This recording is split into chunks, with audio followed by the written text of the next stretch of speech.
What's up, everybody? Welcome back to Mile Higher Podcast, episode 144. This is our last episode of 2020. We're super ready to leave this year in the past. Oh my God, you have no idea.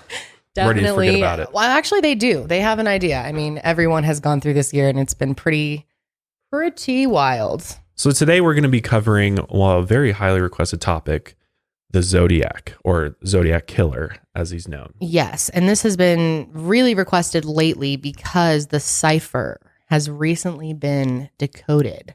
Yeah, and it's been, a mystery for 50 years. So this is a big deal because a lot of people think that, and from what he told us, is that we would know who it is if we were able to decode these ciphers. And so far, no luck there. Yeah, it's not quite as interesting as we were all hoping it would be, but it's still interesting to look at. Yeah. And it's cool that they figured it out after all of this time. Yeah. And I mean, I think the big mystery with the Zodiac is obviously who is this person? Yeah. Well, that is the big mystery. I would say so. And but it's been highly debated and theorized. And there's so many theories. And I've got a very unique theory that I'm going to present that I haven't really seen out there. So I'm very Detective Josh. I mean, it's nothing like it's not like I have some groundbreaking information that I discovered, but it's just more of like I looked at the whole picture and here's one idea, and there's even people on Reddit talking about it too. So cool. Very excited to share that. Yeah, there's a lot of theories out there. It's definitely one of those where it could be anything because there's so much information out there and you can't like necessarily verify which bits belong to the actual killer, or if there's multiple people involved. It's just one of those. It's so mucked up now and it's so old that really, so many theories are possible. Yeah. And so people really like to think about it and kind of get creative with it. Yeah, you really absolutely. can. No, you really can with this one. Yeah. I mean, there's people out there that have spent years just working on this and investigating this. And because I mean, think about it. Whoever cracks the case and figures out who that individual is it's going to be a hero. I mean, that's a big deal to just like what we saw with the Golden State Killer and how we found him through DNA. And that's kind of the same hope with the Zodiac. But yeah, that'd be wild to see it actually get solved one day. Yeah. I'm surprised we haven't covered this case yet on Mile Higher. I am too. It's like one of the most famous of all time. Serial killer unsolved cases. So very excited to get into that today. Also have some interesting news stories for you. There are more updates on some previous things, but also I wanted to thank our sponsors for today. We've got Pretty Litter, pretty lit, honestly. Yeah, they are. Third Love, Warby Parker, and of course, HelloFresh. But let's go ahead and dive into this first one. So Jetpack Man is back in California. Supposedly, we don't know for sure if this is him. The same guy. But new footage, actually, we've captured him on camera now. Wait. Back up for people that don't know who Jetpack Man is, though. So, okay. If you missed the episode. Yeah. So Jetpack Man is an individual who has a jetpack who has and he is a man. He is. Well, we don't know what the identity of this person is. Actually, that's true. It could be a female. It could be. Absolutely. So back in August of this year, there was two separate aircrafts that were approaching Los Angeles International Airport. And at about 3,000 feet, there was Jetpack Man flying in restricted airspace. Like, it's a big no-no. I mean, it's a crime to go into an airport's airspace. I mean, I've even tried to fly my drone in areas around an airport, and I mean, you can't even get close to it. Yeah, you can't get close to it because it just, I mean, it's a crime. So obviously, I don't want to do that. Very dangerous. Exactly. So nobody's been able to catch him. We don't know who he is. He was spotted again in October, on October 14th, actually, by a China Airlines pilot, also near LAX at 6,000 feet in altitude. So this, we don't know for sure if these are all connected or the same person, but basically a flight instructor was flying and he spotted again 3,000 feet in the air flying over the ocean near Palos Verdes, California, which is just south of Los Angeles. So here's the clip of it. So the flight instructor managed to get some, it looks like from a cell phone, of clearly somebody flying around or something flying around. Who put that text on there? It's like blocking him for a second. Whoa, he looks like a witch on a broomstick. I know, right? Just cruising around. That's got to be so fun. Seriously, I want one of those. You're flying, basically. Yeah. What if he's like a time traveler, though? Like, this is really a John Teeter situation, you know? Maybe he's got something futuristic. Because I've never seen anyone with anything like that. What the hell is that? I mean, it's clearly somebody who has some technology that the rest of us don't. That didn't even look like a jetpack, though, to me. No. It kind of looked more like a hoverboard or something like that. But I only know if there's like a couple people in the world that have that. And this only has like 24,000 views. It was posted December 23rd. Why hasn't this gone more viral? I don't know, honestly. It's really strange, especially if they have footage of him now. Yeah, it's the only footage that we have of this suspected jetpack man. That's interesting. So we don't know. I mean, it's a mystery. We don't know why or what is he doing. Is he just doing this as a prank to kind of like fly around in restricted airspace? Or that's like a serious prank. That's like a big investment. Mm-hmm. I mean, if you got technology like that, wouldn't you be like trying to sell that to someone or doing something more than just pranking people with it? Yeah, exactly. I don't know. It's very weird. And that's why the whole time traveler thing is kind of interesting because I like that theory. Maybe that's how they move, their device is something like that, allows them to fly around. Or maybe it's not like a time traveling device, but it's someone from the future. And that's just a common form of transportation in the future is what I'm saying. Yeah. Okay. That could make a lot more sense. He's just got a futuristic piece of technology and he's just taking it for a joyride. That's what I'm saying. That's why they can't find his ass because he already went back. Yeah. He just disappears into thin air. Yep. I don't know. Kind of interesting though, huh? Yeah, it is. I wonder what else will come out with that. Or see if he gets caught. So far, he's not been caught. I want them to interview him. Yeah. I want to hear about the jetpack. Did he make it? Did he buy it? Is he just loaded? I mean, I don't think there's just like jetpacks on the market to buy. Maybe if you're rich enough, you can like pay some genius to make you one. I don't know. Yeah, I know there's some companies out there that are making stuff like that. So maybe you can. This one pretty ballsy to bring it to the airport though. Yeah, why would you do that? Like, yeah, you're just asking. Go to like a field. I don't know. Doesn't make a lot of sense. And neither does this next story. Yeah, this one's really weird. What am I looking at? Okay, so this is a man claiming that he's from Saturn.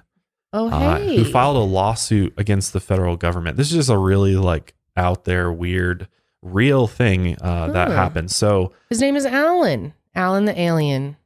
No, his name is Rickia Collings. Oh, why does it say Alan here? He's from Allen, Texas. Oh. Yeah. Alan the alien. So there was a lawsuit that was filed on Friday, December 18th by a man named Rickia Collings in the U.S. District Court for the Eastern District of Texas. And it claims that the plaintiff, who is allegedly from the sixth planet of our solar system, is the victim of an employment discrimination violation of the Title VII of the Civil Rights Act of 1964. The lawsuit actually states that Collings self-identifies as Capricornus and Ra, the sun god. That's literally what he identifies as. And the lawsuit appears to allege that the plaintiff is being held against their will on Earth by the United States government, and that the federal government has also prevented them from earning gainful employment from July 4th, 1776. So I'm so confused. What? He's from another planet. He goes by Ra, the sun god, or Capricornus, and he's claiming that the United States government has denied him the ability to be employed in the United States because he's from another planet. Is there a picture of this dude? No, unfortunately, there is not. Not yet, at least. Well, it's kind of hard to believe without. Well, he looks like a human. I mean, he looks exactly like a human. Oh, so. He does. Yeah. Okay. Yeah. Well, that's a large claim there, sir. Yeah. But I mean, to file a lawsuit claiming you're an alien in federal court doesn't happen that often, I don't think. But you can claim anything in court, right? Yeah, you can claim anything. So there's no proof or anything. It's just interesting that he's claiming that he's from Saturn and he's been here for a long time. If he's saying that this lawsuit goes all the way back to literally when the United States was born, that he's been denied the ability to get employment here. So they've been discriminating. It's literally a discrimination case because he's from Saturn. And that's what he's alleging in federal court. So this is going to go before a judge, and the judge is probably going to throw this out, I would imagine. Isn't he going to have to prove that he's like been alive since the 1700s? Exactly. I mean, what proof does he really have? Well, here's some of the other interesting things from this lawsuit. Yeah, why is this making news? as anything serious. It's not making any big news. This was I found this in the corners. Why is this making our news? This is making our news because it's revolving around an alien potentially. So that is why I brought it into this episode. Because you guys know, fair enough. I was like, I love a little bit of alien news, and this is funny, I guess. With the shift, you never know. I mean, you just never know. Maybe so it's real. In the lawsuit, it also says the United Nations and United Kingdom are listed alongside the United States of America as co-defendants. So it's he's basically like trying to sue the world for his discrimination against being from Saturn. The thing with it, though, is that this lawsuit was filed by the court clerks as relating to rent, release, or ejectment. So, but it's not exactly clear what the lawsuit is actually making. Discrimination seems like the main thing, but this particular person has listed themselves as their own attorney, and the lawsuit's handwritten plea details copious references to celestial bodies and ancient Hebrew texts, but does little to explain what damages the government has inflicted upon them. So it's really weird. Like, it's got a bunch of like different esoteric terms and ideas in it, and it's got stuff about Egypt and stuff. Obviously goes by Ra, the sun god. But it's just it's a very bizarre lawsuit. It's not exactly clear why he filed this lawsuit or where this will go. Chances are this will be thrown out. But obviously it was interesting enough for somebody to take note of it, and it made news, and that's why we're hearing about it. And that's why I brought it forward, just because you don't hear about this every day. People claiming to be from Saturn and, feeling or suing the federal government. Well, isn't there a part of you that wonders, like, maybe this guy's telling the truth? Maybe this is real. Yeah. Seems like a lot of work. It does seem like a lot of work. And can you imagine if this actually went to like trial? They had a trial about this, and like he actually like proved he was from Saturn. That would be. You think the news would cover that? Probably not. I highly doubt it's going to get that far. No, it'll probably be thrown out. But it's just interesting that a lawsuit contained all this. I mean, he was talking about astrology. He was talking about all of these different kind of random things, kind of like that are all relevant to what's going on right now, and astrologically. And so I thought it was interesting that a guy is literally suing the federal government. It almost seems like maybe it's just a publicity stunt. They're just trying to get attention, so people like us will talk about him. Yeah, they've been successful. But I mean, yeah, you do wonder, there could be a chance, right? You never know. You never know. I mean, there's been weirder court cases in history, I mean, that have actually gone to trial and been won. So weirder than that? I was going to say, are you sure there's been weirder ones? That a plaintiff from Saturn complaining about something in 1700? That's true. With that's no pretty evidence, out there. Yeah. Hey, it's interesting stuff. It is interesting stuff. But let's go ahead and get into the Zodiac. We got a lot to cover with that. But before we do, I'd like to thank our first sponsors for today. As you guys probably know, Kendall and I have a ton of pets. We actually have 3 cats, 4 dogs, and 3 bunnies as well. But our cats are very special to us because they were our first pets that we got when we got together. And, we've had them the longest. But as much as I love my cats, I'm not fond of their stink bombs they leave behind in their litter box. Everything from cleaning to covering up the smell is a constant battle. That's why I use Pretty Litter. Pretty Litter has changed the game. Unlike traditional litter, Pretty Litter's super light crystals trap odor and release moisture, resulting in dry, low maintenance litter that doesn't smell. I actually have a litter box in my office that I work in every day. And because one of my cats, they all got to have their own boxes. So one of our cats actually enjoys hanging out in my office. I got to say, I put this Pretty Litter in her box, and she's used it a number of different times, and I have not smelled a thing. And I'm not just saying that. Normally, I can tell right away when she just dropped a bomb, but with Pretty Litter, I literally cannot tell when they've used the box. What I also like about Pretty Litter is the fact that it's virtually dust-free because it's manufactured with a specialized dedusting process. Less dust and no fuss. I mean, I'm allergic to dust, so traditional clay litter is just a nightmare for me. Hate it.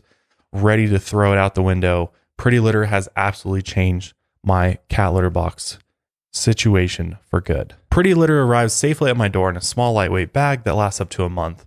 And now that I get litter bags auto shipped, I don't have to deal with last minute trips to the store, and the shipping is free. Literally, set it and forget about it. Super nice. But above all else, this is what separates Pretty Litter from every other type of litter out there, is the fact that it is a pet parent's hero, because this litter is a health indicator. It has that functionality. Pretty Litter monitors my cat's health by changing colors when it detects potential underlying issues.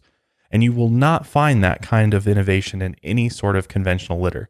And I was super excited about this because cats are super hard to, you can never tell how they're feeling really, or, if there's an issue going on. And it actually will change a different color after they've used it. So you can detect if there's blood in their urine, or, if there's just low acidity or high acidity. It's really nice. You can actually keep track of your cat's health with this litter. So that's why you need to get the world's smartest litter, and you don't even have to leave your home. All you got to do is visit prettylitter.com and use promo code MileHigher for 20% off your first order. That's prettylitter.com, promo code MileHigher for 20% off. prettylitter.com, use promo code MileHigher today. Today's show is also sponsored by one of our favorite brands, Third Love. If you guys have not heard of Third Love yet, you are seriously missing out. These are my favorite bras in the world. They are the only bras that I have worn for like the last couple of years now. I only wear Third Love bras now because they're just so comfortable. Once you wear one, you won't want to go back. They are designed for your perfect fit. Third Love uses measurements of millions of women to design bras with all-day comfort and support in mind. They also have a perfect fit promise. They stand behind their products. So if you don't love them, exchanges and returns are free for 60 days. And they really have a bra for everybody. There are more than 80 sizes, and every Third Love bra is made with signature memory foam cups, no-slip straps, and a scratch-free band. They go from cups AA to I, including half cups, and bands 30 to 48. And if you're not sure about your bra size, they have an excellent online fit finder quiz. Over 16 million women have taken that quiz to date, and they have helped so many women to find the perfect bra for them. Third Love is all about revolutions, not resolutions this year. 2021 is your time to shine. Focus on what makes you happy, starting with better bras and better underwear. And what we love about Third Love is they always give back. Third Love donates all of their gently used return bras to women in need, supporting charities in their local San Francisco Bay Area and across the United States. So far, Third Love has donated over $40 million worth of bras. Third Love knows that there's a bra for everyone, so right now they're offering our listeners 10% off your order. Just go to thirdlove.com/milehigher now to find your perfect fitting bra and get 10% off your purchase. That's thirdlove.com/milehigher for 10% off today. All right, let's get into talking about the Zodiac Killer. So many of you have probably at least heard of the Zodiac Killer. Yeah. I think if you're interested in true crime at all, you've at least heard the name. Yeah, and there's maybe a movie. Yeah, or you've seen that. That movie freaked me the fuck out. Remember Hollywood when we watched movie. that when we were younger? Really good. That first scene, though, scared me so bad, Yeah. remember? Yeah. I don't know. I don't think I could watch it again. I don't like scary movies. It literally depicts all the murders. And Yeah, when it you does. actually see it visually, I think it just kind of registers with you a little bit more to see what they actually went through, the victims of the Zodiac went through. Yeah, and one thing that scares me the most about the Zodiac Killer is that he often liked to kill people together, like couples. And that really is like the scariest circumstance in my mind, is like either having to be killed in front of your partner or watch your partner be killed and then be killed yourself. And that's, I think, what freaks me out the most about him is he liked to do that. He liked to watch people suffer while their partner was being murdered, and kids, or their people they were on a date with. Maybe not partner, but exactly. And it was younger people too. So a person that would go and murder young people who are innocent and just trying to date and have a good night, and then he's there to end all of it is. It definitely starts making you wonder what kind of person he is and what kind of, what his background is for sure. And that's the thing, is we really don't know. You can only speculate so much because we still don't know to this day. There's so much that we don't know to this day because the Zodiac himself claims that he killed 37 people, but we're only able to confirm 5 of those. Yep.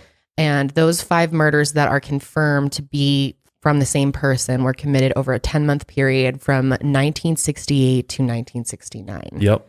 And the first murder takes place in Benicia, California on December 20th, 1968. Betty Lou Jensen and David Faraday were on their first date. Damn. Yeah. That is so... David was only 17. Betty Lou was 16. They were both high school students with an 11 p.m. curfew. So they had parked on this road called Lake Herman Road, which was known as Lover's Lane. Yeah. People kind of hook up there. And they had lost track of time, probably kissing. They're on their first date. And it was just after 11 when someone drove by and noticed David's Rambler with 2 people inside. A few minutes later, a car passed and saw Betty and David lying on the ground. Betty Lou's body was lying 28 feet away from the car, and she had been shot 5 times in the back. So she was clearly running. Trying to get away. Yeah. David was next to the car, and he was barely alive. He had been shot in the head and died later at the hospital. The police found shell casings by Winchester Western Super X, and these were copper-coated bullets. The killer had used a .22 caliber, and investigators believed it was a J.C. Higgins Model 80 semi-automatic pistol. The car's roof and back window had been shot several times, likely to force Betty and David out of the car and scare them. The killer also shot David first, and then Betty Lou as she ran away. So she must have been so freaked out watching that. Yeah, and I mean, it's just so evil to do something to kids like this, and to not only scare them and then, as they're trying to get away, then to just gun them down is. Yeah. Yeah. And he was probably looking for someone vulnerable like this. Yeah. Because, this could have, we don't know for sure, but this could have been his first murder. And he seemed nervous about several of his killings and the way that he did things. So I think he saw them as easy targets. Basically kids out without supervision.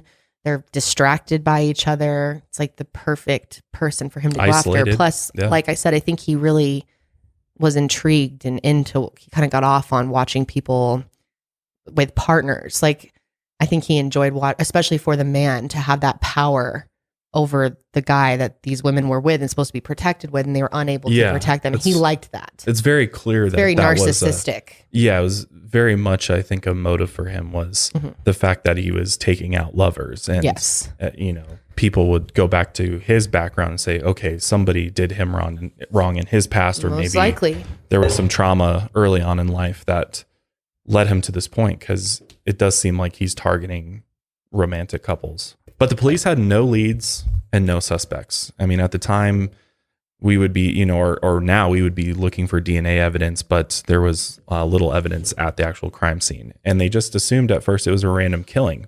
A photographer had actually taken pictures at the scene, and a picture of Betty Lou covered by a blanket ran in the newspaper the next day. And when the public saw this, they were obviously very horrified. They're like, who in their right mind would gun down, two kids basically just hanging out? Isn't it strange how they'll do this? Like back then they would put blankets over bodies and publish a photograph, and as long as it had a blanket over it, they would put it right on the newspaper. Yeah. A dead body. Yeah. This happened with Black Dahlia as well. Mm-hmm. It's strange. You never see that now. No, because people would freak out if there was like it's so disrespectful, graphic, gruesome photos. And I mean, what does the blanket really do? Yeah. But I mean, after this initial attack, the police really didn't have any suspects. I mean, they didn't know if this was a serial killer yet. They were just kind of like, okay, well, hopefully we can solve this. But then there was another attack in Vallejo on the 4th of July in 1969. Darlene Ferran, who was 22 years old, she was married and worked as a waitress at a local hotspot to help support her child. On July 4th, she picked up her friend, 19-year-old Michael Mageau, in her Chevrolet Corvair from his house around 11:30 p.m. And then they drove to Blue Rock Springs Park shortly before midnight. As soon as Darlene stopped the car, another car pulled in, but then left. But then it came back a few minutes later, and the driver of this vehicle walked to the passenger side of Darlene's car.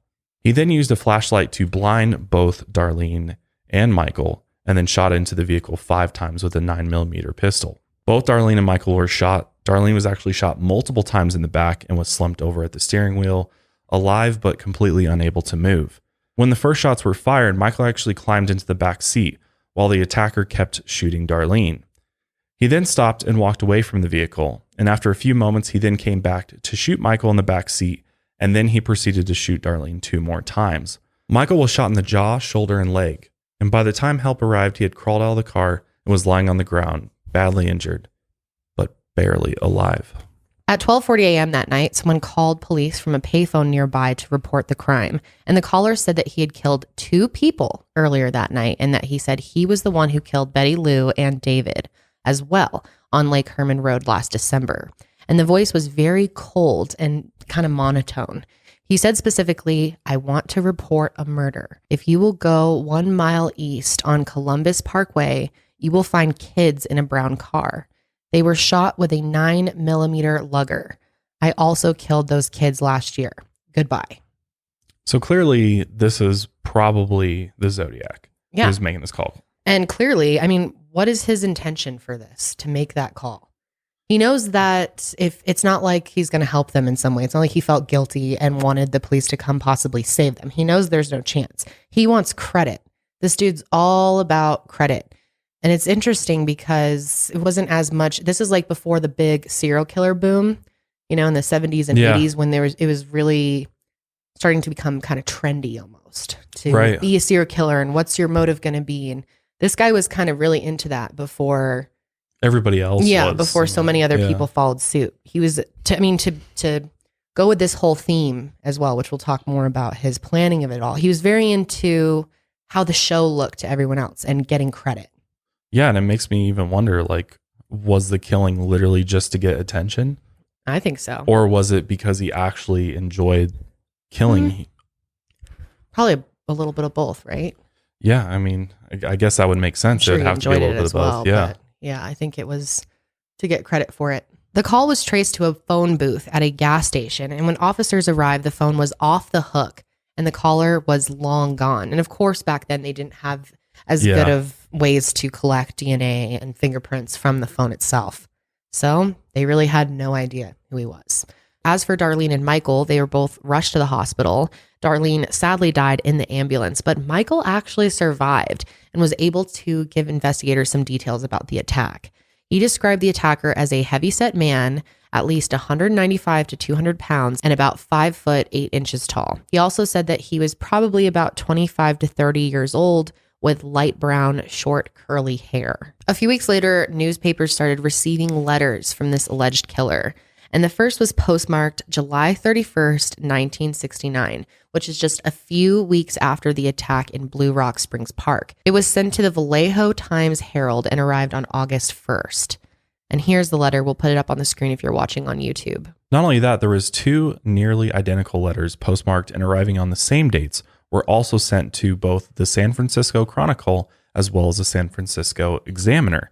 And these letters each included 1/3 of a coded message called a cipher. The letters demanded that the newspapers publish the letters and the ciphers and claimed the coded messages would reveal his identity. And if the letters weren't published, he wanted them literally on the front page.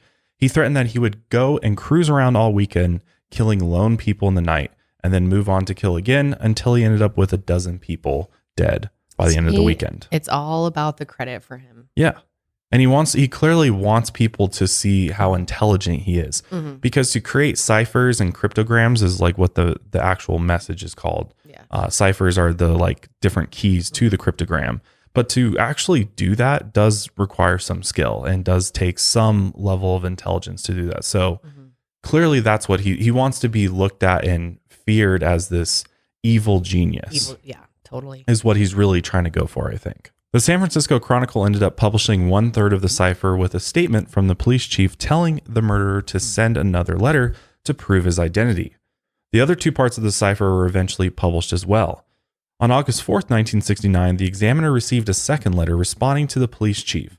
The killer called himself the Zodiac for the very first time, and that's where this comes from, is from his letter. What's also interesting too is that after these first 2 attacks, there's kind of a lapse in time before he strikes again, and it's letter writing time apparently for him, and I assume that's when he's writing all of these ciphers and everything like that. But a few months later, on September 27th, 1969, the Zodiac struck again. September 27th was a sunny Saturday, and 20-year-old Brian Hartnell and 22-year-old Cecilia Shepard, both college students, decided to drive out to Lake Berryessa, about 30 miles from Napa, in order to spend a day just enjoying nature. And while they were sitting near the shore, just enjoying their picnic, Cecilia was suddenly very uneasy as she pointed to a man that was standing nearby, just staring at them. Imagine being out like in a state park, just all by yourself, enjoying your time. And then all of a sudden a man emerges from behind a tree and is just staring you down. That is so freaky. That's extremely freaky. That's like straight out of a horror movie. It is. That's why there's a horror movie about it. So she notices the guy, and then a short time later, she jumps again because the man that had been staring at them now reappeared from behind a tree wearing a mask. And this is, I think, probably one of the creepiest things about the Zodiac is the fact that he does this. So he puts on a black executioner style hood with clip-on sunglasses covering his eyes. So he cut holes for eyes. And then he was wearing basically a bib. It's like a short little piece of cloth across his chest that had a white cross circle symbol, which has become famous for being the symbol of the Zodiac. And so he's wearing this mask, and see, he got into the whole fucking outfit and the vibe. He's like a villain. He's a very egotistical type of dude. Yeah. It's all a show for him. He created a character. A character. To have it's a name. Fantasy for him. Yeah, it's clearly some weird type of fantasy. It's like a game. Yeah, totally a game. Because then it's like this puzzles and his letter. It's like, and he totally thinks he's smarter than the police. Yeah. Yeah, which is classic with serial killers. Yeah. They think they can outsmart everybody. So when they were looking at this man, he's wearing the hood. He's got the bib. I love that. We call it a bib. But he was also wearing gloves, and obviously he was carrying a gun. He honestly looks like such a loser, though. Hey, you look like a loser. The drawings of him, though. He's right? like this short little dude, too. He's 5'8". Just like in that stupid hood, he just looks like so dumb. I don't know. Until he pulls out a gun and points it at you. He's scary. I just think I feel like underneath the outfit, he's he's shy little dude, you know? This time, not only did he have a gun, but he also had a bayonet-styled knife, which was in a holster on his side. He used pre-cut pieces of clothesline to tie their hands and feet together and said to them that he escaped from prison and he just needed money and a getaway car, which is just to try to get some trust with him, I guess. But then he pulled out a knife and told the couple that he had to kill them. Brian pleaded with him to kill him first so he didn't have to watch Cecilia die. The attacker then stabbed Brian in the back 6 times and then Cecilia 10 times. Cecilia apparently screamed and fought the entire time she was being attacked. After they were both dead, or so he thought, the killer then drew the same cross-circle symbol on his chest onto Brian's car with a pen, and he wrote Vallejo 12/20/68, 7/4/69, and September 27th, 69, 6:30 by knife. So these are the 3 attacks, and that's why we believe that these are all done by the same person, because he knows very specific details about when these deaths happen. A fisherman out on the lake actually heard the couple screaming and called the police. When police found them, Cecilia and Brian were then rushed to the hospital, and Cecilia sadly never regained consciousness and ended up passing away 2 days later. She had been stabbed in the back and chest 10 times. However, Brian somehow managed to survive and was able to describe the attacker from his hospital bed. I considered him a robber. I had absolutely no thought that he was anything but that. And when we were at this robbery stage, I didn't consider any real threat to my life or to the girl or anything. I really didn't consider this, but I really wanted to help him. And did he seem as though he would like your help at all? No, he didn't, and he didn't even end up taking the money. But I bear no grudge. Well, of course not. I don't think that he was acting under his total complete consciousness. And when a man is, if you don't mind using the word sick, you can't hold this against them. But the real concern that I have is that he doesn't do this again. I'd like to see some people save this experience. Okay, can we just talk about how impressive he is? Dude. To be able to think that way after being attacked, to think of someone else's mental health, and to be concerned about making sure he doesn't strike again, and just to be so calm. Yeah, I'm blown away. The dude's a Zen master. Seriously. It's just watched so impressive. He's in the hospital. He's acting like he literally so was chill. like something about like kind of asking permission to even call him sick, which I was like, God, if I was him, I'd be calling him a lot worse than that. I wouldn't be able to do what he did. Hell no. And he was still making sure he wasn't being disrespectful in any way. I would probably be disrespectful as fuck, to be honest, if I got attacked by the Zodiac Killer. Especially from your hospital bed. Like some people can get there after therapy and time and healing, but this is good like the day after in the hospital bed. This guy's so impressive. I know. Super chill. Seriously. But anyway, so he ends up saying, you know, giving a description of what this guy looked like. And according to Brian, he said he was about 5'11" and at least 170 pounds, with slicked back brown hair and wearing military style boots. This to me is very interesting. The fact that he's wearing military style boots. I get very strong feelings that whoever the Zodiac is, he has a military background. A lot of people believe that. Because, I mean, to be able to write cryptograms is actually a skill that they use in the military. And oftentimes people who, you know, crack those ciphers and, you know, do that are in the armed forces of some sort. So it's very interesting that he was wearing military style boots. And the description otherwise for the other attacks are very similar. But at 7:40 p.m. that night, the attacker then called the Napa police to confess. He said there had been a double murder and told them exactly where to find the bodies. And then he went on to say, "I'm the one who did it." The call again was traced to a payphone just blocks away from the police station. But by the time they got there, he was long gone. Interesting that he literally is like taunting the police. He's going right next door to the police station, telling them I did the double murder, and then taking off. The police were, though, able to lift a palm print from the payphone, but very hard to do anything. You got to have something to match it with. So didn't really lead anywhere. And investigators believe that this was the Zodiac Killer, that this is the same caller and the same man who had sent letters to the newspapers and called the police after the attack in Blue Rock Springs Park. And now we're going to get into the last confirmed murder by the Zodiac Killer, which most people don't believe this was actually his last murder. This is just the last one they were able to connect to him. So this took place on October 11th, 1969. And the victim is Paul Stein. He was a cab driver from San Francisco. He was 28 years old, a student working to support himself and his wife. He had picked up a man who was heading to Presidio Heights, which is a wealthy neighborhood in San Francisco. They drove for about 10 minutes when the man told Paul to stop at the corner of Washington and Cherry Street. And without warning, this man shot Paul in the back of the head.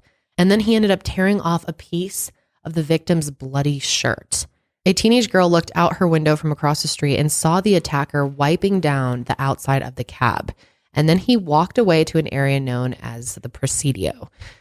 The girl's brother then called the police, who responded right away. And the first officer on the scene missed the killer fleeing the scene by just a few minutes, which is crazy. Yeah, it's really wild that he wasn't caught on this attack because this is so brazen. I mean, to just stop inside of a cab and murder the cab driver and then get out, wipe down the outside of the cab, and then take off like without anybody like getting a good ID on you or stopping you even. Like, I'm surprised somebody didn't like jump in and stop this guy. I know. It didn't seem like it was super well thought out compared to his others. No, this was like an impulse different kill, than the others too. Yeah. You know, a single guy.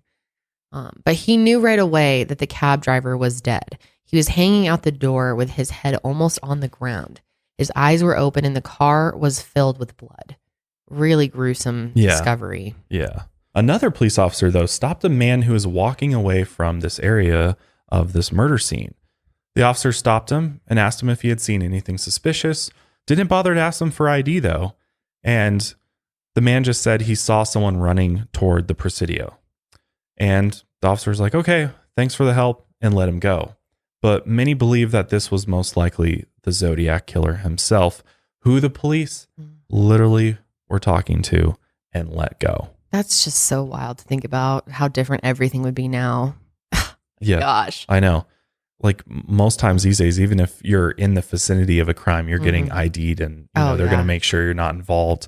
But to just be like, oh, thanks for letting me know. And like, it's literally the killer himself. It's just so wild. Is crazy. And then at one point, the suspect was described over the police radio as a black man, which only confused things further. They were able to take some fingerprints from the blood smeared inside the cab, and they created a composite sketch of the suspect from various witness statements. And if you haven't seen the sketch, we'll put it up for you. But for those listening, it's basically, I mean, it kind of looks like what the description that, Brian talked about, Michael talked about. I mean, it looks like a guy in his 30s, white male. He's got glasses, though, in this sketch, which is interesting because in the executioner mask, he was also wearing sunglasses. And I wonder if those sunglasses were prescription. Yeah. Because he can't see without glasses. It's very His interesting. vision's that bad. Yeah. God. Yeah, because it's kind of a weird thing to add to the executioner's mask. Like, it kind of like. Yeah, like, why wouldn't you just have your eyes? He had to have them. He wouldn't. Yeah. He didn't. It wasn't part of the look. It was a necessary thing. I feel like anybody else would just like have their eyes like looking out. That would look even scarier. I feel like to see a human eyes out of a mask versus little clip. He had to clip on little prescription sunglasses. Like, God, just sounds like a yeah. But nobody linked this murder, of the cab driver, to any of the previous attacks until the San Francisco Chronicle received a letter from the Zodiac. And this letter was postmarked October 13th, 1969, just a few days after the murder. I'll put up a picture of the letter. I'm not going to go all the way through it because some of it's just kind of irrelevant. But some of the highlights of it were, I am the murderer of the taxi driver, but he denied that the composite sketch looked like him because he was wearing a disguise, he said. He's like, you guys got it wrong. But what was interesting is that in the envelope along with this letter was a piece of the fabric, which matched the piece missing from Paul's shirt. So that's how, police were like, okay, if this guy has a piece of Paul's bloody shirt, he must be the Zodiac. Yeah. It must be the actual guy. But after that, I mean, the police really didn't have much, which is super surprising because for a crime where there's, somebody shot inside of a vehicle, the amount of DNA evidence from just the Zodiac being in the vehicle that wasn't collected is insane. And again, this was like pre-DNA days when police even knew about DNA, collecting DNA for evidence. But over the next several years, letters from the Zodiac kept coming. The Chronicle received a letter postmarked November 8th, 1969, which had another piece of Paul's shirt in it, as well as a greeting card with a picture of a dripping pen and a 340-character coded message known as the 340 Cipher. The note also said, Des July, August, September, October equals 7, which investigators believe refers to additional murders he may have committed. The Chronicle received a 7-page letter postmarked the very next day, November 9th, and this letter claimed that the Zodiac had been stopped and let go by the police, and it also had a diagram and instructions for a homemade bomb. So literally, if this is true, he's saying that when he murdered Paul, he was stopped by, that was him that was stopped by the police, and the police let him go. And he probably loved that. He probably thought that was like, and honestly, like, it wasn't that hard to outsmart the police back then because the police just did not operate the same way that they do now. No, and they didn't have nearly the training to deal with this type of thing, just in general. No. And actually, I will go ahead and read the short excerpt from this letter to the San Francisco Chronicle because it's pretty interesting to just hear the way that he would speak in these letters. So it says, "This is the Zodiac speaking. Up until the end of October, I've killed 7 people. I have grown rather angry with the police for their telling lies about me. So I shall change the collecting of slaves. I shall no longer announce to anyone when I commit my murders. They shall look like routine robberies, killing of anger, and a few fake accidents, etc. The police shall never catch me because I have been too clever for them. I look like the description passed out. Only when I do my thing, the rest of the time, I look entirely different. I shall not tell you what my disguise consists of when I kill." And he spelled disguise very wrong. So maybe he's not as smart as he thinks he is. "But as of yet, I have left no fingerprints behind, contrary to what the police have said." And honestly, I don't think the police ever really got a full fingerprint either. So he's actually right there. But I mean, just to be taunting and saying that, you're never going to catch me, and the description does look like me, but I also switch up my disguise. So to me, that makes me think maybe that's just a disguise, or that is in fact who he really looks like. But when he's murdering people, he's in disguise. I guess that's the other way you could look at it. And I think that makes more sense because just talking about the glasses being prescription with the hood would make sense that his real appearance would be that, which is crazy to think about, that we actually did have his actual face, what it looks like without a disguise, and yet we still couldn't identify him. Well, I mean, I feel like it looks kind of average. Like how many, it's not that outstanding. No, he doesn't have any like super unique features or anything. He's just a very average looking dude. So this next letter is really interesting This one was received by Melvin Belly from December 20th, 1969, exactly 1 year after the murder of Betty Lou Jensen and David Faraday on Lake Herman Road. And this is interesting because it starts out by saying, "This is the Zodiac speaking. I wish you a happy Christmas," which a lot of people have noted that maybe he was British, because that's something that they say across the pond. Yeah. Happy Christmas. Not Merry Christmas. And also there's 2 S's in Christmas. Oh, yeah, he did. Yeah, Christmas. Maybe he's dyslexic or something. Christmas. Yeah, maybe he is. Sounds like something I would do when I was a kid. Yeah, even for I am drowning, he put a D in drowning. Yeah, his spelling isn't great. No. For somebody that wants to write so many letters. And seems so smart. But is he doing it on purpose? And also, too, what I think is important to keep in mind about this whole could he be British is that the way that people in the UK spell English words is slightly different from how we spell them. So that is true. Some of these could be spelled right for somebody from the UK. So that's just something to keep in mind. Possible, yeah. So Melvin was a well-known lawyer, famous for representing celebrities such as Zaza Gabor, Chuck Berry, and Muhammad Ali, also the Rolling Stones, Mae West, and others. And this letter was actually asking Melvin for help to help him stop killing, claiming that he couldn't control himself any longer. He said, "Please help me. I cannot remain in control for much longer." Yeah, literally that. The Chronicle received 5 more letters after that in the spring and summer of 1970, postmarked April 20th, April 28th, June 26th, July 24th, and July 26th. The first letter included a 13-symbol cipher and another diagram of a bomb meant for a school bus. And this letter also said that the Zodiac was not responsible for the recent bombing of a police station that killed one officer. That's interesting that he's willing to not claim things. Like, clearly he wants to be known for what he's actually done here, not just the most he can. If he, some people are willing to claim things or try to take credit for things that they did not do. He doesn't want that. He wants exactly what he's done to be known and attached to him. Yeah. It's very weird. That's like the biggest thing for him is the public perception of all of this. Totally. I mean, that's the most important thing to him, clearly. I mean, in the letter itself, it says, "I'm mildly curious as to how much money you have on my head." Wow. Like he's trying, I think the whole bomb thing is to kind of escalate the pressure. Yeah. Like he's trying to escalate the attention. School bus, kids, that's just fear. It's going to scare the community, scare the police if that happens and they were warned about it. That's going to not look good for them. Yeah. He wants to be this shadowy villain. It's almost like he wants to be that villain out of like a superhero movie, almost like the Joker from The Dark Knight or somebody. So the police took the threat against these school children very seriously. Small planes started flying behind school buses, police officers patrolled neighborhoods and around schools, and citizens even volunteered as armed guards to protect the kids. This threat against the kids was really serious, though. I mean, he had said that he had a bomb hidden and that, all it would take is a bus driving by the bomb to, cause it to go off. And then, he would be standing by as the kids come. He said something like bouncing out of the bus and he'd pick them off as they came out. Yeah. Which, I mean, that's super scary to say to anybody. So good for them for taking this seriously. I mean, that was the right thing to do, to be overprotective in this situation, especially of kids.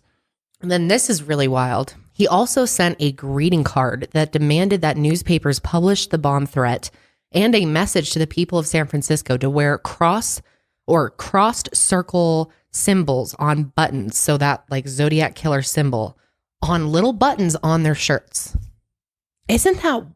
Become a follower? Like what? Yeah, like full on narcissist, this dude, asking everyone to wear little buttons around, little Zodiac buttons. So here, this is a great little part for me to infuse my theory in here a little bit. So his symbol to me is very interesting for several reasons. One being that I feel like he is that type of person who would be like a cult leader. Almost like he could be like a Charles Manson type individual.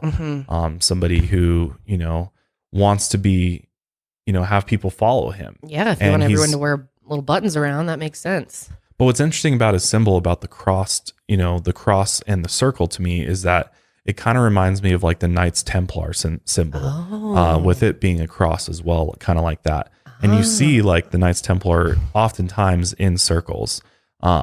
when you look up its symbol. A lot of times it's inside of a circle. Not saying that there any correlation there, but to me, it just seems interesting that he's got the executioner mask, which I was going to say that's a medieval type situation. So maybe he is a fan of that period of time, and he's, somehow trying to, because this is actually kind of a common theme. There's actually other serial killers who have gone and done things based off of historical events like this and taken inspiration from it. So I wonder if the Zodiac took inspiration for his symbol from the Knights Templar or, some type of secret society. Like maybe he was a part of a secret society or something, and we just don't know who was involved with it, or maybe he was the only one. And part of having people wear his symbol was like to make him feel like he was this leader of this group. I mean, the Zodiac group. I mean, he's really about the logo, man.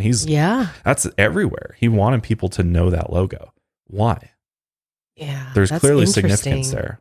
Yeah. It was so much more than the murders for him. Yeah. And that's why I think he kept his murders relatively simple. Like it wasn't about these complex ways and like slowly torturing people. It was just killing and then getting the credit and like stacking your number. Right. Yeah. And getting away with it, and the game of getting away with it all. Well, when you look at serial killers and you look at him versus like a Richard Ramirez or Gary Ridgway, or the intention behind the killing is so different there. Like you said, I don't think there's any, I think it's literally just for attention. I think the reason why he killed was so that he could then put this whole plan into motion of becoming this Zodiac. And this was the way to do it.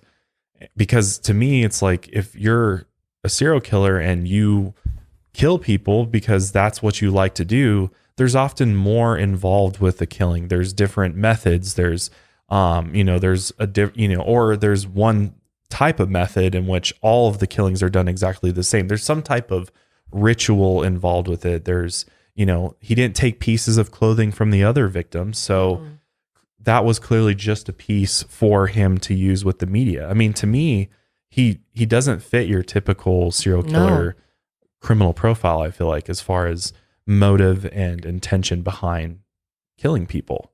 Yeah, and he seemed to like to change it up often. Yeah. He wasn't the type that would just follow some pattern or really get stuck in his ways, because he knew that would be how they catch on to him. If they can find the patterns. Exactly. So he constantly, and he also would he talked about in many of the letters, who knows how many of those murders he actually did, but he said the ones that he got away with, he just made them look like, I mean, how do you someone just accidentally died? Track those down? Yeah. Like, there's not really a way to know.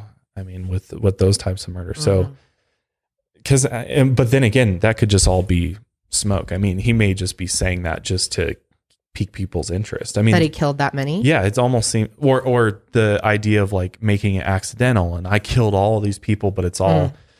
You will never know because I made it look a certain way. But then he also wrote in and said, I didn't do that other bombing. So that seems like this guy wants, like I said, to be known for exactly what he's done. Right. That's why I kind of take his word for the whole 37 thing. And like, I don't think he would. That's a very specific number. But here's the thing. We have to remember with all of these letters, I mean, there are so many letters sent in, and the one that had 37 in it, we have no way to tie it back to him. That's true. So I think that's a good point. As we'll find out later on, there's a very real possibility that many of these letters that were written, as well as people who were calling into things, may have in fact just been dupes, like just people trying to jump on the copycat bandwagon and just kind of get involved with the attention in the media. I mean, if you think about it, there's probably people that were fans of this guy. That were, people are fans of serial killers all the time, and Charles Manson and stuff. Like, people are totally into that. Yeah, and I've seen people with like Ted Bundy tattoos, and weird shit like that. Fucking strange to me. So that's what he wanted, though. That's the thing is like the whole point of this is to get people's attention and have people start following him and paying attention to what he's saying, and be like, wow, he really tricked everyone. Yeah, but it's interesting that he has like a code of ethics clearly. Like if you look at his letters and like you brought up the, whole fact that he said, I wasn't responsible for, if you were truly this killer, why wouldn't you want to just get that body count as high as possible and just take responsibility for every killing? But he's not. So there's clearly like this weird coat of arms, I guess you could say, with him. The San Francisco Chronicle actually received a third letter as well, and it had a map of San Francisco with the supposed location of a bomb on Mount Diablo, marked by the cross circle symbol. In this letter, it said, "This is the Zodiac speaking. I've become very upset with the people of San Fran Bay Area. They have not complied with my wishes for them to wear some nice Zodiac buttons. I promised to punish them if they didn't comply by annihilating a full school bus. But now school is out for the summer, so I punished them in another way. I shot a man sitting in a parked car with a .38 caliber weapon. The map coupled with this code will tell you where the bomb is set, and you'll have until next fall to dig it up." And then there's another small cipher there.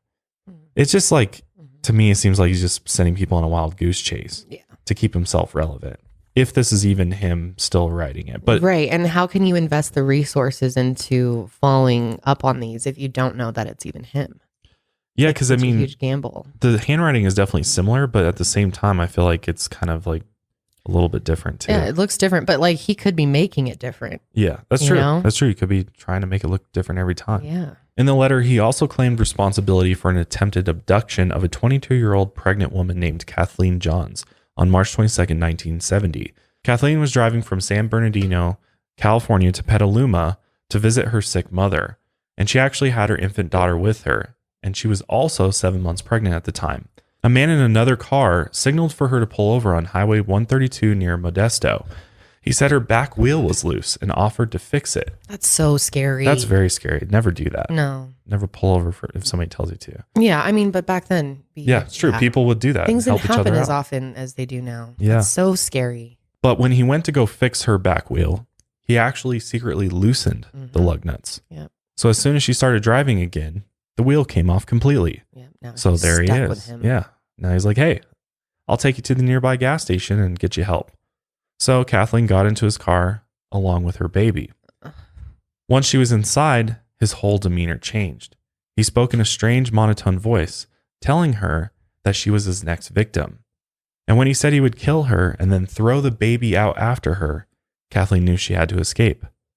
And when he started to turn the wrong way onto a freeway, the car slowed and Kathleen jumped from the car with her baby in her arms. That's so badass. Seriously. And then she ran as fast as she could into a nearby field and then lay down on the ground. And he came after her because he had that flashlight. That's like one of the things with the Zodiac is he attached a flashlight to his gun. So weird. And so he came out into the field looking for her. And he actually called out that he wouldn't really hurt her if she came back with him. Which, why would she believe that? Yeah. Kathleen stayed perfectly still and quiet, holding her baby close and tight to keep her calm. That's amazing. The baby didn't cry. Seriously. That's insane. In that stressful situation. Yeah. Eventually, a passing truck came down the road and lit up the field. And when the man noticed this, he headed back to the car and drove off. Another driver took her to the police station where she happened to see the composite sketch of the Zodiac. She identified the sketch as the man who abducted her, as well as her daughter. And in the letter, he claimed credit for this crime, specifically referencing a rather interesting ride with a woman and a baby. So that's how we connect those two together. So she could have potentially been, another victim of his as far as murder goes. The final letter from the Zodiac in the summer of 1970 arrived in late July. It included details about torturing victims and gave details for the Mount Diablo Code. He also quoted from the musical The Mikado. That sounds a lot different than all his other letters. Like, that's the one that I'm like, start to be like, I think there's some copycats. And again, in this letter, he's pissed off because people aren't wearing his Zodiac buttons. He really thinks that's going to happen? Yeah. He said, if you do not wear it, I shall, on top of everything else, torture all 13 of my slaves that I have, waiting for me in paradise. So I'm assuming he says 13 dead that he's killed. Yeah. And he thinks he gets them. This is what's weird to me, is this whole slaves in paradise thing.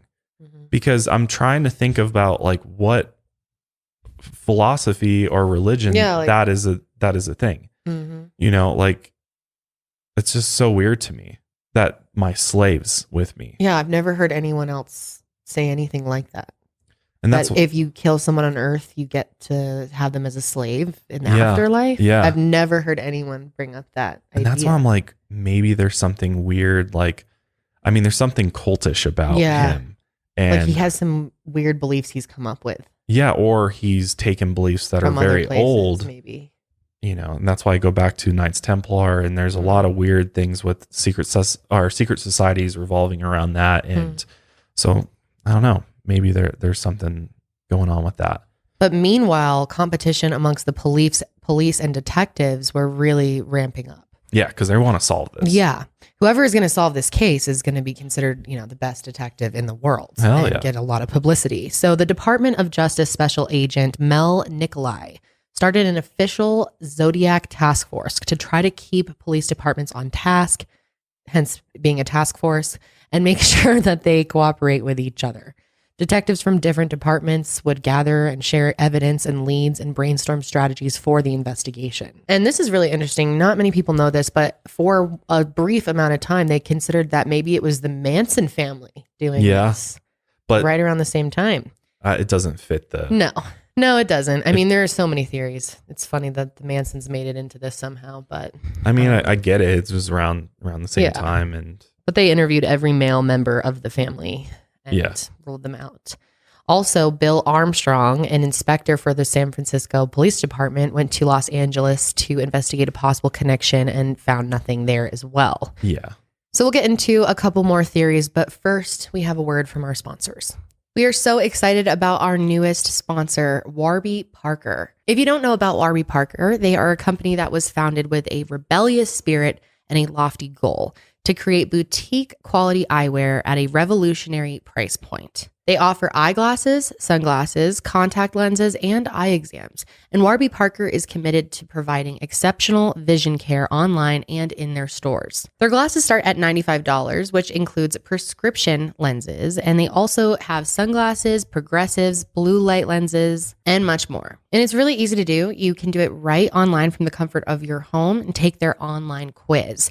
And once you do that, they send you a home try-on kit. So I am waiting for mine to come in the mail, and I can't wait. The quiz was super easy to take. They have so many different options and colors, whether you like more, bold looking glasses or you like something more subtle. There's really something for everybody. Warby Parker is all about eyewear with a purpose.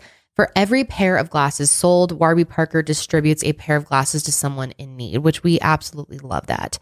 Almost 1 billion people worldwide lack access to glasses. This means that 15% of the global population cannot effectively learn or work, which is crazy because glasses were invented 700 years ago. Warby Parker partners with nonprofits like Vision Spring to ensure that every pair of glasses sold, a pair is distributed to somebody in need. And they are offering our audience a promo code that is valued at $205 and can be used on any purchase, including sunglasses or any brand of contact lenses. So try Warby Parker's free home try-on program. Order 5 pairs of glasses to try at home for free for 5 days, and there's no obligation to buy. They ship free, and that includes a free prepaid return shipping label. Try 5 pairs of glasses at home for free at warbyparker.com/milehigher. With our busy schedules, it can be very hard to find the time to plan out our meals, go to the grocery store, get all the ingredients we need, come home, cook everything up, and then clean up. Sometimes it's just way too much work for us. So that's where HelloFresh comes in clutch for us. HelloFresh is America's #1 meal kit, and rightfully so, because everything we have ever cooked from them has been absolutely delicious. I'm super impressed with the level of quality of the ingredients they send you, which is all pre-measured for you, so there's no food waste. But the actual quality of the ingredients is always amazing. The produce is super fresh, literally straight from the farm. The meats are honestly some of the best that I've ever tasted before. Super tender, super fresh. You really can't go wrong with HelloFresh. Plus, they have literally meals for everybody, all types of food restrictions. They got kid-friendly, low-cal. They've got carb-smart, vegetarian, pescatarian. I mean, literally anything for everyone. They have a meal for you. Honestly, the reason why I love HelloFresh so much is that it's literally helped my cooking skills. Not only has it taught me how to cook different types of food, I cooked a ramen for the first time a couple nights ago, and it was absolutely amazing. I mean, it's really cool. You actually learn, and it's super easy. It's step by step. They really break it down for you, and it only takes about 30 minutes to whip up something delicious. So HelloFresh is great because it offers you flexibility, so you can stop and start it whenever you want. I mean, with the holidays and everything, we're going to be doing a bunch of cooking, for family and things like that. So we were able to skip some of the meals so that we don't get a bunch of food that we don't need. And then we started back up at the beginning of the new year. So it's really nice, really convenient. Everything's delicious and fresh. So if you're interested in trying HelloFresh, all you got to do is go to hellofresh.com/10milehigher and use code 10milehigher for 10 free meals, including free shipping. Again, if you want to taste some delicious food and make it yourself, go to hellofresh.com/10milehigher and use code 10milehigher for 10 free meals, including free shipping today. All right, jumping back into things. So 2 more letters arrived that fall, postmarked October 5th and October 27th.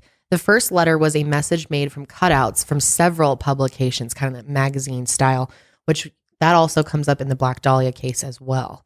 I wonder if it was kind of like an inspiration type situation. The second one was a Halloween card addressed to Paul Avery, a reporter for the Chronicle, but he misspelled Avery's name as Averly. Yeah, he misspells a lot. I wonder if he purposely does it though. Mm-hmm.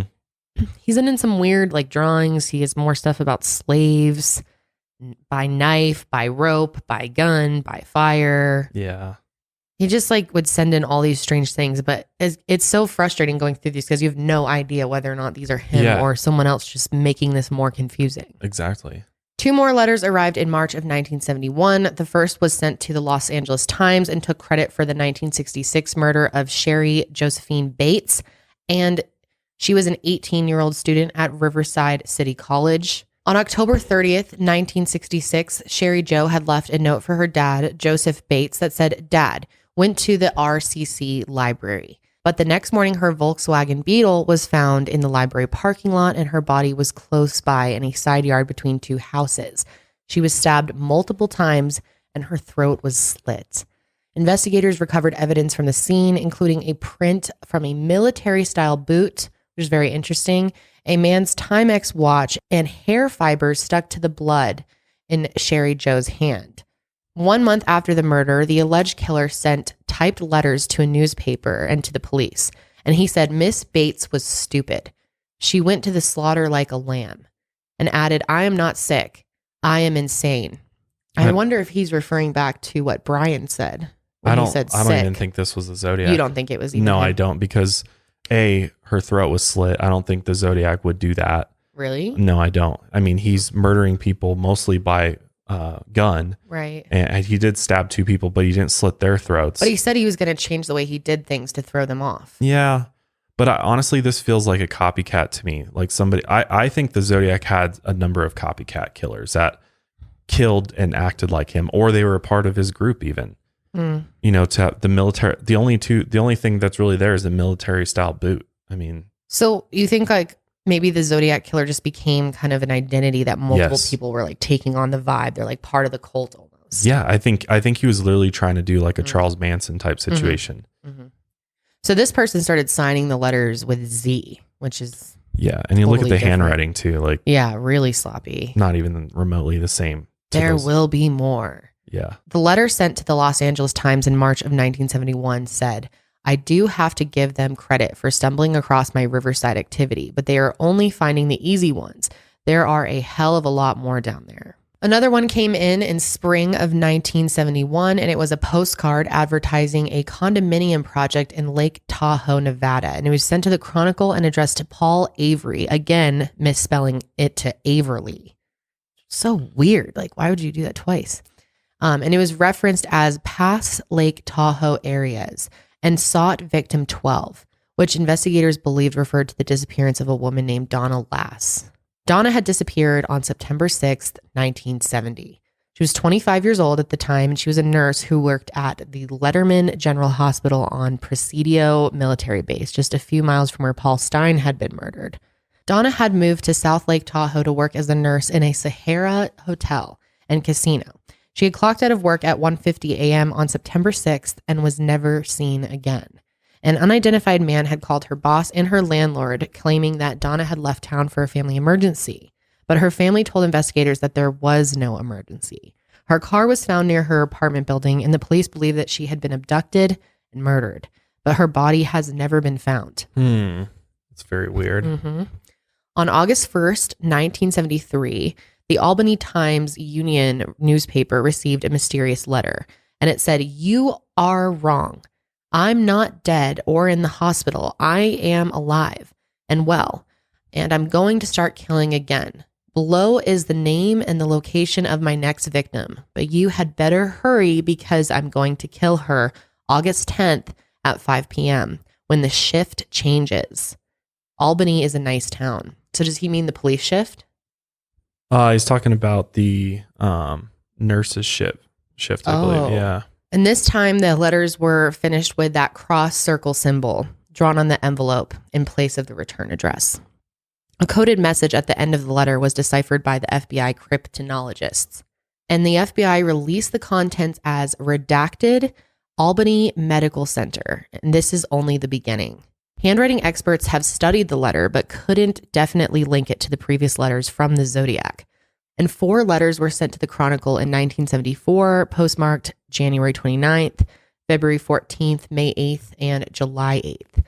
And one of them quoted that same musical, The Mikado, again, and alluded to 37 victims. Yeah. Here's my thing, though, is that, I mean, there's so many letters at this point, and I just don't know. I just don't know if this is still him, the actual Zodiac. I think I think he was smart, and he knew that if I get my shit in the newspapers, the media, then other people will start doing the same. He realized that, because honestly, a lot of these letters just don't look the same. And yeah, the same guy could have been like, oh, I'm going to throw them off their track and change up my writing and change up. Because I mean, look at him. The ciphers are different. Everything about it looks different, even though his logo is drawn differently in a lot of these. So I don't know. And it's just like a lot of it's just kind of gibberish. Like he's just talking about random things. I saw and think The Exorcist was the best satirical comedy that I've ever seen. I agree. It's a comedy for sure. The Exorcist. Have you seen that? Yeah. Oh yeah. Yeah. When she starts vomiting. Wait, really? It's so funny. Is it supposed to be funny? No, it's just hilarious. Like she starts like violently projectile vomiting. It's like green goop. Yeah. Yeah, it's funny. Wild. Oh shit! It looks like a robotic animatronic. Was it made like Zest. forever ago? Yeah. The original one. It's really funny. Oh. I saw that on one of my first dates with this dude. Like hooked up with him during the whole That's thing. romantic. Hell yeah, that's sexy. Yeah, it was. It was very hot, actually. But the rest of these letters, and we could spend all day on these letters, like really diving into them, and that's not super interesting. So I'll just sum it up for you. It goes on talking about a bunch of different crimes and abductions of other people, basically taking credit for other crimes that were committed that can't be linked to the Zodiac. I mean, that's the bottom line. Is a lot of these are just, talking about really random things too, about pop culture. I mean, it's really just random at this point. And that's why I don't think it's him. Like, why would he waste his time with these letters? Because they're just, I mean, he's talking about The Exorcist, talking about, talking now about, or this letter was signed The Red Phantom. And this called out a columnist for having a serious psychological disorder and talking about how they want to send him back in the hellhole. So to me, it just seems like a lot of some people were jumping on the Zodiac bandwagon and getting the attention as well. And one of those people were clearly obsessed with that musical Mikado. Yeah. Like, if that was really that important to the Zodiac Killer, wouldn't he have been talking about that from the beginning? Right. It's just like randomly thrown into it. It's like each person who's tried to mimic it has their own like weird style or weird thing that they're trying to push along with it. Right. Exactly. So this leads us to suspects, right? Detectives considered hundreds of suspects. And because, I mean, they got thousands of leads coming in all across the country. Everyone wanted to help catch the Zodiac Killer. The police had to follow up on every potential lead, and suspects were listed on a 3x5 index cards and added to a massive filing system. Real technology back then, man. Yeah. Of index cards. Seriously. God, that's like how, can you imagine that world? Like wild. Scrolling through pieces of paper trying to find information. I'd be so frustrated, like so quickly. It was like probably way harder to be a cop back then because like you didn't have an efficient way to share information. There was no email, like you'd have to like get on the phone. Everything. Mail like shit to each other. Any sort of business related. I mean, virtually everything. It's wild to think about how slow and like hard everything was back then. And like if we had all the technology we do now, if we had it back then, like would we be able to get way further on these some of these cases? Yeah, on some of these super like historic, cases and stuff. Yeah, like how much does the timing exactly really add to a case being solved or not, you know? Mhm. Yeah, you wonder if someone would be able to get away with these types of crimes today. Yeah, because you don't really hear about like straight up serial killers running rampant through the country like nowadays as Doing these as weird much. puzzles. Yeah, and weird. Exactly. Yeah, I feel like it's way harder to get away with. Not saying they don't exist. No. But just this like older style Yeah. is harder to pull off now. Yeah. Oh, yeah. I mean, to not leave DNA evidence. I Yeah. mean, that would be the first thing that they would do now. So if you wrote a handwritten letter, they would be swabbing that Exactly. for DNA. And you'd have to be writing with a glove or something. So, Yeah. I mean, it could still be done. I mean, people could still, but it's just not the way people operate. Now you could just go on your computer and make an anonymous email account and send emails to people. Like, yeah, it's just definitely changed quite a bit. But as you can imagine, it was an extremely long and tedious process to go through, sort through the tips, figure out who was an actual suspect, who wasn't. And all the while, the Zodiac Killer is still being potentially linked to other murders that are happening. I mean, some people believe there are dozens more that he's linked to. Again, he allegedly claimed the responsibility for 37. Wow. One of the last murders that people believe was the doing of the Zodiac was the murders of Robert Domingos and Linda Edwards. And they were both high school students from Southern California who had recently gotten engaged. And on Senior Ditch Day, June 4th, 1963, they drove to Gaviota State Park, but they never made it home. The next morning, Robert's father drove to the beach to look for them. And that's when he saw a dilapidated shack near the beach with 2 dead bodies inside. They were the bodies of Robert and Linda, and both were bound with rope and covered in blood. When investigators examined the crime scene, they determined that the teens had been tied up somewhere else. And when they had tried to escape, the killer actually shot them with a .22 caliber gun. Robert had been shot 11 times and Linda was shot 9 times.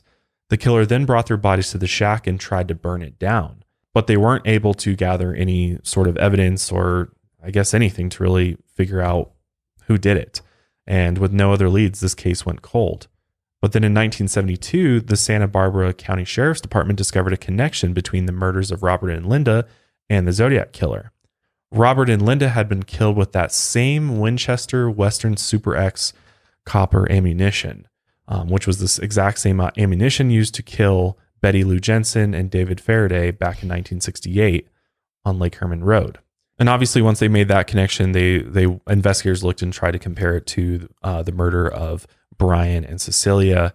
And obviously, there's some similarities there. I mean, you've got couples again being murdered. So, I mean, the couples and the ammunition, I guess, are the 2 links there. And I guess that makes sense. I mean, that you would link this to him. But again, there's nothing concrete there, so they can't actually say that it was the Zodiac that did it. But over the years, there have been a number of different potential suspects. We're just going to cover some of the main ones here. Based on witness accounts of what the Zodiac looked like, many have contradicted one another, so investigators believe he did do disguises like he said he did. One of the suspects the police looked at for the Zodiac was Ross Sullivan, and he was actually a suspect in the 1966 murder of Sherry Jo Bates, which the Zodiac did claim he did. Ross actually worked at the campus library where Sherry Jo's car was found. And believe it or not, he does look a lot like the police composite sketch of the Zodiac. He also wore military-style boots that matched the footprint left at the scene of the murder. Very interesting. I mean, it does match up pretty damn good, if you ask me. I mean, 20s, 30s definitely looks like same guy. Almost same glasses, too. The library staff told the police that Ross was an odd man who liked dark poetry and made his coworkers uncomfortable. He had allegedly carved a poem into a wooden desk at the library that described a violent attack against a woman like Sherry Jo. Ross had been institutionalized for bipolar disorder and schizophrenia multiple times, but the police said he had an alibi for the night of the murder. But for days after the murder, his coworkers claim he disappeared. And he ended up passing away in 1977 and was never linked to the murders definitively. But probably the biggest, and honestly, I think he could absolutely be the Zodiac, is Arthur Lee Allen.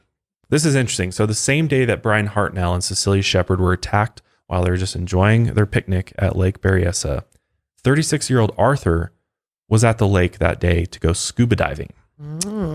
That's weird. Okay. Don't know a lot of people that go scuba diving at the lake. Right. But okay. How much can you see? But apparently when he got home, he was covered in blood and had a knife in his car. And this was how the police received a tip that scuba diving. Yeah, what was he scuba diving for? that would have gotten him bloody? Was he fishing? I mean, maybe he was fishing or something. That's so scary. Spearfishing Yeah. in a lake. What? Yeah, what? Who goes spearfishing in the lake? So when police questioned him, he claimed he drove to the ocean that day, not Lake Berryessa. He said he used a knife to kill a chicken for a group of people he met. Ew. He what? cut up the chicken and then they had a barbecue. And that's why he was covered in blood. Who the? He just like drove home like that And the too. police are like, okay, makes sense. Checks Sorry, out. I'm bloody. I murdered a chicken earlier. And then I ate it covered in its blood and drove home. Yeah. What? How often has that happened to Ew. people? All the time. They bring their live chicken Yeah. to the beach to be slaughtered and Ew. cooked. It's a potluck. They bring Yeah. the chicken. Like, hey guys. It's alive. Oh my God. Yeah. That's definitely a bit suspicious if you ask me. Mm-hmm. But years later, his friend Don Chaney claimed Arthur had called himself the Zodiac before the public ever heard about the letters. Don claimed also that Arthur knew Darlene Ferran. He was a frequent customer at the restaurant where Darlene worked, and he had told Don he liked one of the waitresses there. Don also said that Arthur had told him ideas for a novel that included suspicious details resembling the Zodiac murders. Arthur said he wanted to hunt and kill people using a flashlight tied to a gun. Well, that matches up exactly with the Zodiac. Yeah. He was also ex-military. He was discharged from the Navy and fired from a teaching job for sexual misconduct. Boom. Those two things right there are super important with him because, like I said, I think the Zodiac was ex-military for sure. Mm-hmm. Mm-hmm. And somebody from the Navy would know how to do cryptograms or would have been trained in Yeah. that most likely. Definitely. But then also fired from a teaching job for sexual misconduct. So what does that tell you about Arthur is that he's resorting to attacking women because he has issues with women Maybe. and love and romantic relationships, most likely. That's what I'm saying. So that matches up as well. Also, he wore a Zodiac brand watch and had the same caliber gun used by the Zodiac. Wow. He was a gun enthusiast. And It's he was- like, sorry, I was going to say, why the hell would you wear that though if you were the Zodiac? Mhm. Like, It and seems especially when you're stupid. going through all this hassle to try and not be caught and make it a big mysterious. Like, why would you wear your symbol? Maybe because you're so confident you're so that you're not confident. going to get caught that you're like, whatever, I'm Right. just going to wear this and be right in front of your eyes. Right, he's a smart guy. I mean, he knows that if there's no evidence against him, they can't lock you up because he's got a Zodiac watch on. That's true. So, yeah, I mean, they say he had a near genius level IQ. I mean, he was clearly very, very intelligent. That's very debated though. Some people think he was not. Yeah. No, I know a lot of people, and even And I mean, look at those spelling errors. right. I'm not right. saying anyone who like misspells Well, is stupid, or else I'd be calling he was myself stupid. but- So Arthur was also ambidextrous, which is why the police believe maybe that's how he disguised his handwriting. Because his handwriting samples were written by his left and right hand. And that's the reason why they don't match up. Like he would write sometimes the letters in the right, some in the Yeah. left. So there'd be slight variances in the handwriting. That's interesting because that would be really hard to detect similarities. Yeah, it would Yeah. be. But it could be from the same person. You would not even know it. I mean, it's Right. honestly smart. I mean, Yeah, for that somebody like is. that to do that. Huh. I didn't really think people who are ambidextrous would be like have different handwriting styles for your hand. Like it never occurred to me. I just figured it would be the same no matter what, but it makes sense. Different Yeah. muscles, Yeah, different. The way you move your hands Right. probably Huh. different. And So- just the Interesting. brain connection to a different side of your body Yeah. has got to have kind of a different output. Yeah. Huh. It honestly makes a lot of sense. Right brain, left brain are totally different. Well, this is like for me is just like the like duh. The police question him again, and one of the first thing he tells them is that the most dangerous game, if you've ever read that book or heard that story, is his favorite story, which is all about this big game hunter named Zaroff, remember? Oh, Who starts yeah. hunting people for sport. Like he brings them Right. to his I think it was an island that he had, and he would literally hunt humans there. And in fact, in one of the Zodiac's coded letters, the phrase most dangerous game is found. That's what this was to him. A fucking game. Right. Exactly. And Arthur sounds exactly like that person. So with all of this circumstantial evidence, I mean, that's what it is. There's no physical evidence tying him to any of the murders. The police were able to conduct a search of Arthur's home. And when they did, they found bloody knives, dissected animals in a freezer, and Ew. unusual sexual devices. Ew.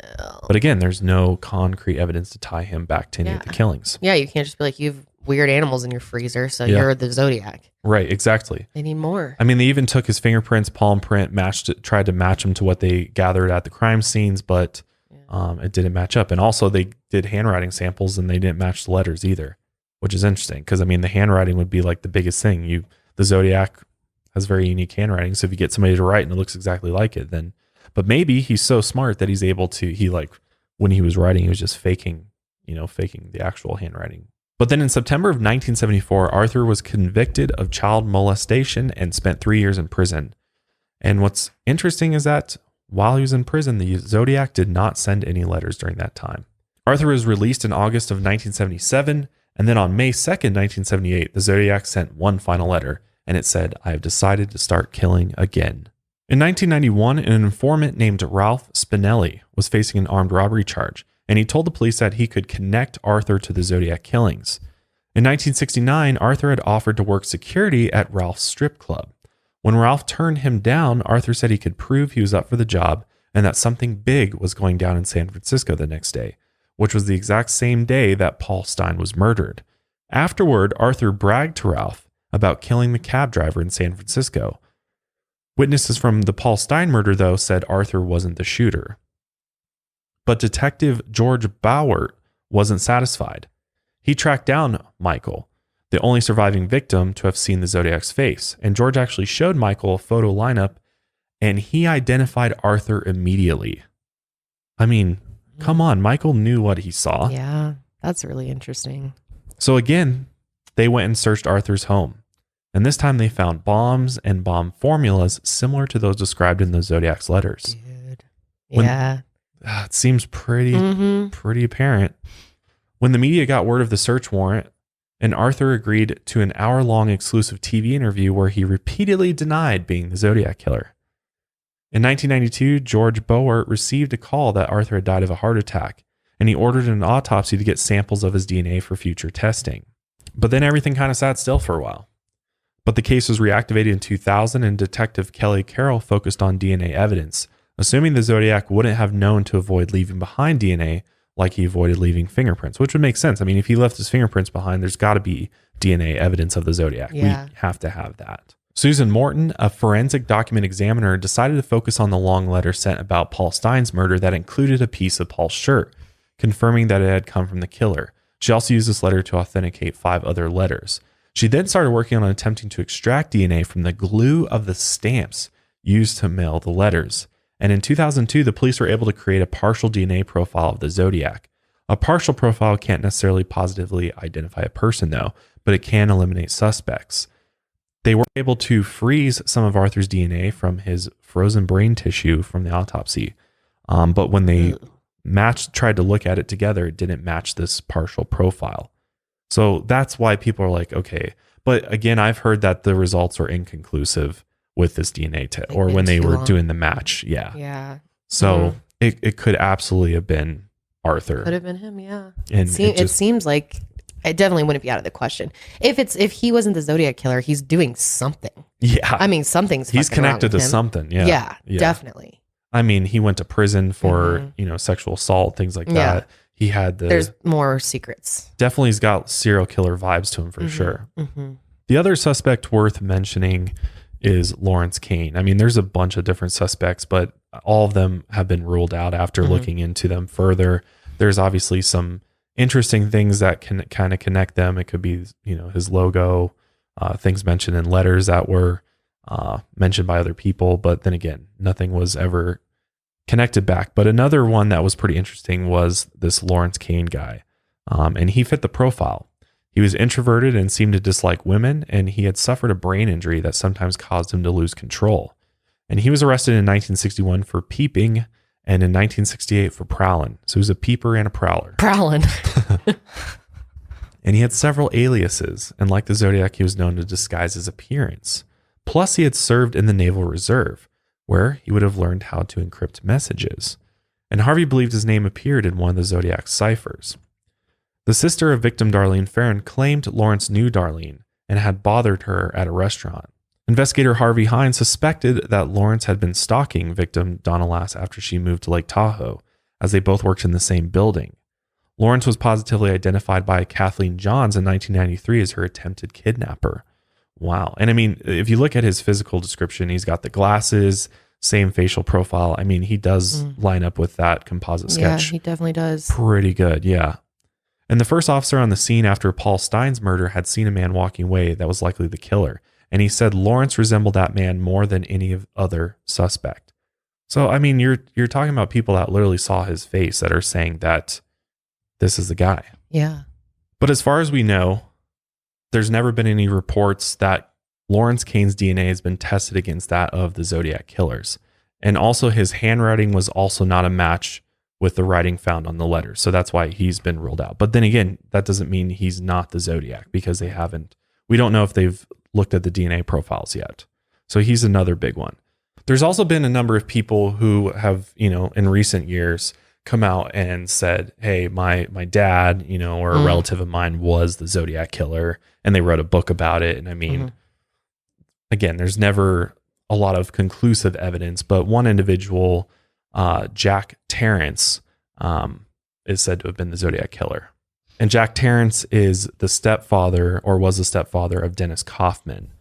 And he said that Jack looked like the composite sketch. He had also served in the Navy and Air Force, where he would have worn military boots matching the print found at Sherry Jo Bates' murder, as well as, the description by survivor Brian Hartnell. Dennis also gave investigators handwriting samples, a bloody knife, and a hood that he claimed were used in the Zodiac killer attacks. He also had rolls of film that supposedly had pictures of victims. But the DNA from the knife couldn't be linked to any murders, and the handwriting analysis was inconclusive. Investigators pointed out that the hood from Dennis didn't match the one described by survivor Brian Hartnell. So there's just nothing conclusive to tie him to being the actual Zodiac. And I don't think, I honestly don't think he was the Zodiac at all. And we know Brian definitely had it right. Yeah, exactly. He knew what he saw. And then on April 29th, 2009, Deborah Perez held a press conference claiming that her father was a Zodiac killer. Deborah is from Southern California, and she says she witnessed one of the murders when she was just 7 years old. She also claimed that she wrote some of the Zodiac's letters herself. She realized her father was a Zodiac back in 2007 when she was watching America's Most Wanted, and they showed the killer's composite sketch. Deborah claimed she had the sunglasses taken from the fifth victim, Paul Stein. Her lawyer said a handwriting expert confirmed that she wrote the letters. Unfortunately, this was the only proof offered at the press conference, though. The glasses were also never proven to be Paul's at all. And Deborah never provided a picture of her father to show that he resembled the composite sketch. But another one of the strongest suspects for the Zodiac killer was Richard Gaikowski. And around the time of the murders, he worked for a counterculture tabloid underground newspaper in San Francisco called Good Times. The paper promoted progressive culture and radical politics. The paper also published art and violent fiction, some of which described attacks mirroring those of the Zodiac. Wednesdays were the production day for Good Times, the busiest day of the week for the newspaper. And from the first letter sent by the Zodiac, postmarked July 31st, 1969, until the newspaper folded in 1973, 15 letters were sent by the alleged killer. They were sent on every day of the week except Wednesday, the only day when Richard would have been too busy at the newspaper to get to the mail. The Good Times office was located in the same neighborhood as the home of victim Paul Stein. What's interesting is that Paul Stein was killed at the intersection of Washington and Cherry Streets on October 11, 1969. Richard's cousin lived on Washington Street, and her birthday is October 11th, meaning Richard may have visited her on that day. Also, Richard had been in the Army and was trained as a medic. Paul Stein's shirt had been ripped in a similar style to how Army medics rip fabric for bandages. Very interesting. That is. Yeah, because it's not like he took time to get scissors out and cut it off. He probably just ripped it in a hurry. But you got to know how to rip a shirt, right? Mm-hmm. There's specific ways. There's breaking points or rip points, I think, on clothing in certain areas. Yeah, where it can tear a lot easier. Yeah, right. Because you can't just rip it like that. Mm-hmm. Well, I guess you can, but Paul's sister, Carol, told investigators that Richard had attended her brother's funeral, even though no one in their family knew him. An anonymous coworker and conspiracy theorist referred to as Goldcatcher sent investigators multiple letters accusing Richard of being the Zodiac killer and trying to manipulate him into helping him commit violent crimes. These claims were dismissed, though. The Zodiac ciphers include the names Gaik, or Gaik spelled with G-Y-K-E, which were two common ways Richard shortened his last name. The dispatcher who took one of the Zodiac's calls, Nancy Slover, said Richard's voice was identical to that of the alleged killer. Richard ended up being committed to a psychiatric ward in 1971, around the time the Zodiac letter stopped, for about 3 years, and he ended up dying in 2004.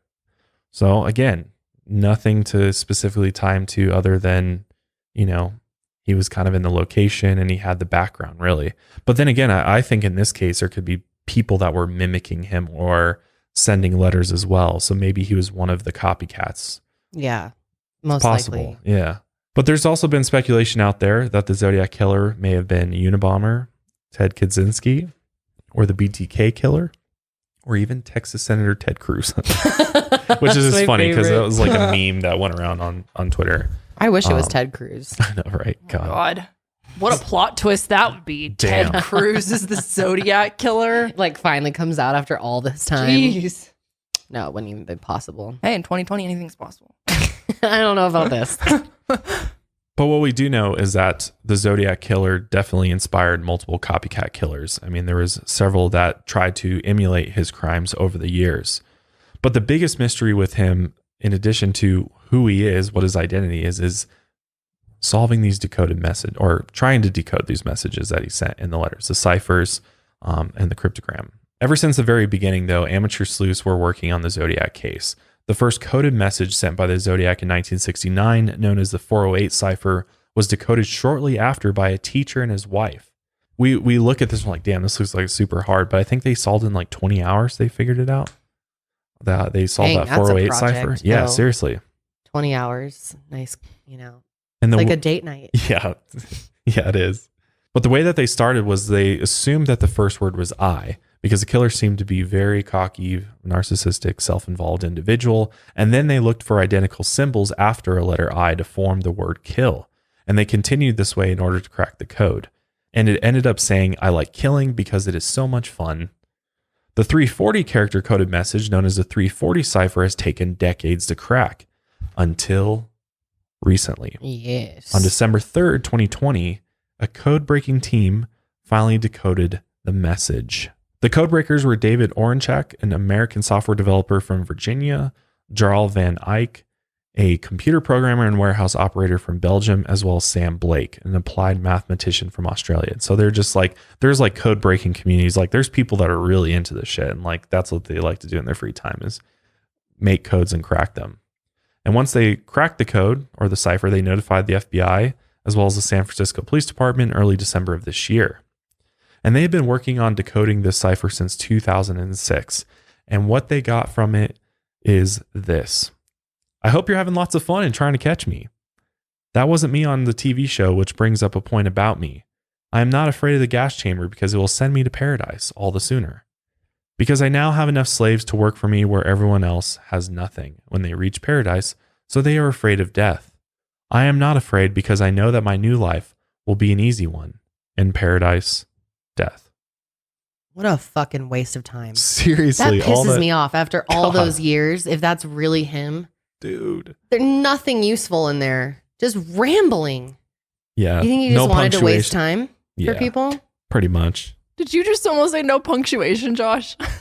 No punctuation in there, man. The Virgo's upset. There's no punctuation. He's like, Grammarly would be so mad. He would get a very, very poor score in Grammarly. They'd say, try again. But this whole slaves thing is just like, that's like so what's annoying. Intriguing to me. And it's just like, what is he talking about? But at the end of the day, he could just be fucking batshit crazy. I think I think a lot of it's just fucking rambling. with all of us. Yeah. But yeah, I mean, it took him years to decode this. Wow. And that's the message. We all thought we were going to that's why kind of this all went big, was like, we thought we were going to he said, oh, reveal the identity of who I am. That's what he said. Fucking liar. He knew damn well he's never going to, truly be revealed. We'll probably never know. We'll probably never know who the Zodiac Killer was. For sure. Gonna send me to the gas chamber. But I think there's still the gas chamber. What is he even fucking talking about? What a weirdo. What gas chamber is there? I hate him.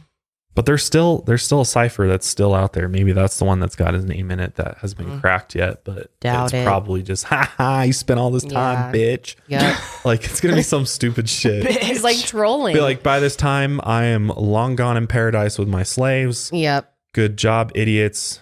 Yep. That's probably exactly what it says. See you on the other side or something. Like it's gonna be some dumb shit like that. Yeah, I agree.